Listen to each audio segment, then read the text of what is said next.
Financial freedom in 2026 is not a math problem. If it were just about math, you could give anyone a calculator and they would be wealthy in 10 years. But we both know that isn't how it works. You can have a master's degree in economics and still live paycheck to paycheck. And you can have a janitor who retires a millionaire. The difference isn't the ability to add and subtract. The difference is that most people stay broke because invisible psychological triggers and habits push them to spend in ways that quietly kill their ability to save. Wealth mastery starts the moment you stop treating your spending as random bad luck and start treating it as a system you can redesign. We are heading into a financial landscape where the algorithms designed to make you part with your money are smarter than they have ever been.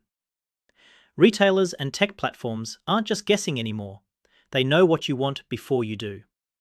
If you are operating on willpower alone, you are bringing a knife to a nuclear war. Today, we are going to walk through a source-backed roadmap to completely overhaul your spending identity. We aren't talking about cutting coupons. We are talking about the deep psychology of why we swipe the card and how to build a defense system that builds wealth automatically. Before we dive into the wiring of your brain, take a second to subscribe. It's the best ROI on your time you'll get today. Let's start with the biggest lie in personal finance. If I just earned more money, my spending problems would vanish. I've seen this script play out 1,000 times. You get the promotion, the side hustle takes off, or you get a bonus. For 3 months, things feel easier. But by month 6, you are wondering where all the cash went. The car got a little nicer, the dinners got a little more frequent, and the subscriptions multiplied. This is why researchers who study money behavior find that how you spend says infinitely more about your financial future than how much you earn. When you look at detailed consumer expenditure data, you see families with identical incomes ending up in radically different universes. One family is compounding wealth, and the other is drowning in credit card debt. The difference is almost never emergency expenses, it's lifestyle norms. We spend to match our peer group. If you make 50,000, you spend like your friends who make 50,000. If you jump to 100,000, you don't save the difference, you just upgrade your friends. The math shows that without a spending system, income growth just accelerates your burn rate. Here is the twist. Your brain is excellent at redefining wants as needs. It's a cognitive trick. When you were a student, a coffee from a machine was fine. Now, a $6 latte is a need because you work hard and deserve it. We use spending for emotional regulation, happiness, relief, or just to feel normal. Traditional economics assumes we are rational robots maximizing utility. Behavioral economics shows the truth. We are emotional creatures choosing immediate satisfaction. The gadget, the trip, the upgrade, even when we know it hurts our long-term goals. So, how do we fix this before we even look at a budget? You have to audit your spending identity. Step 1 is naming the enemy. Are you a comfort spender, buying to soothe stress after a long week? Are you a status spender, buying to signal that you've made it? Or are you a convenience spender, paying a premium just to avoid 5 minutes of effort? Research on early adults shows that identity predicts behavior more than financial literacy does. You might know the math of compound interest, but if you identify as bad with money, you will subconsciously sabotage yourself to stay consistent with that label. The fix starts by saying, I am not bad with money.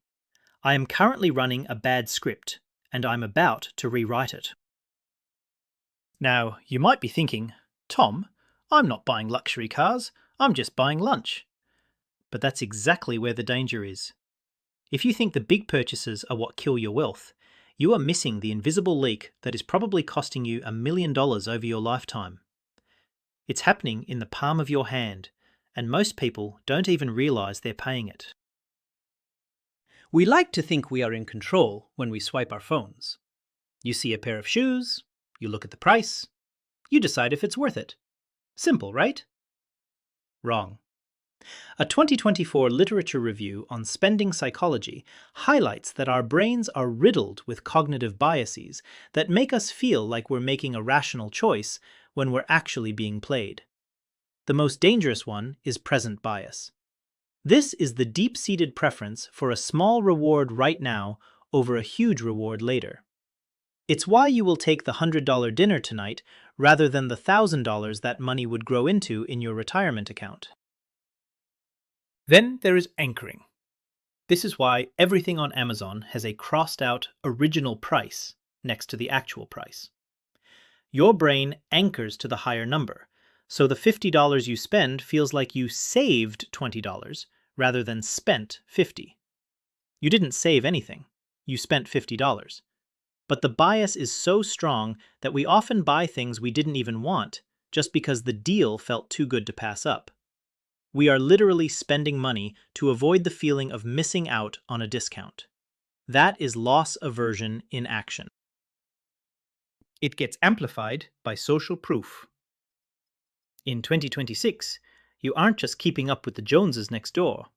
You are keeping up with the Kardashians and 1,000 influencers who are paid to look rich. Herd behavior kicks in. If everyone in your feed has the new phone, the European summer trip, or the aesthetic kitchen, your brain signals that this is the baseline for survival. A Charles Schwab survey found that about 35% of Americans admit to spending more than they can afford specifically to impress others. That is 1 in 3 people going broke for applause from people they barely know. Here is the protocol to break the bias loop. First, aggressive curation. If an account makes you feel poor, inadequate, or needing to buy something, unfollow it. You are removing the environmental trigger. Second, implement a cooling off period. A 2025 article on mindful spending notes that simply creating a 24-hour pause before purchasing cuts impulsive spending drastically. It interrupts the dopamine loop. When you see the item, add it to a list, not a cart. Come back the next day. 90% of the time, the emotional urgency will have evaporated. You didn't want the item, you wanted the dopamine hit of acquiring it. But Tom, I can just use willpower. I'll just be disciplined. I'll just say no. Listen to me closely. Relying on willpower is a strategy for amateurs. If your financial plan relies on you being a stoic monk every time you walk past a Starbucks, you are going to lose. And I have the data to prove why the just say no approach fails almost every single time. A massive 2021 meta-analysis on financial self-control found something fascinating. The people who are best at saving money aren't the ones with the strongest willpower in the moment. They are the ones who use strategies to avoid needing willpower at all. They don't fight the battle at the checkout screen. They win the battle before they even open the app. The key insight is that systems beat self-control every day of the week. If your environment makes spending easy, one-click payments, stored credit cards, Face ID checkout, you will spend. It's inevitable. We need to talk about friction. Corporations spend billions of dollars removing friction. They want you to move from I want it to I bought it in 3 seconds. To master your wealth, you need to reintroduce friction. This means deleting the shopping apps from your phone. It means removing your saved credit card numbers, so you have to physically get up, find your wallet, and type in the 16 digits. That 2 minutes of effort is usually enough time for your rational brain to kick in and ask, do I really need this? While you add friction to the bad stuff, you remove friction from the good stuff. This is the nudge theory in action. You want to automate your savings so it happens without you lifting a finger. Set an automatic transfer for payday. If the money moves to your investment account before you even see it, you learn to live on what's left.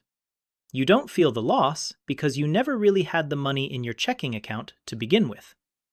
You are tricking your brain into being poorer than you actually are, while your net worth quietly explodes in the background.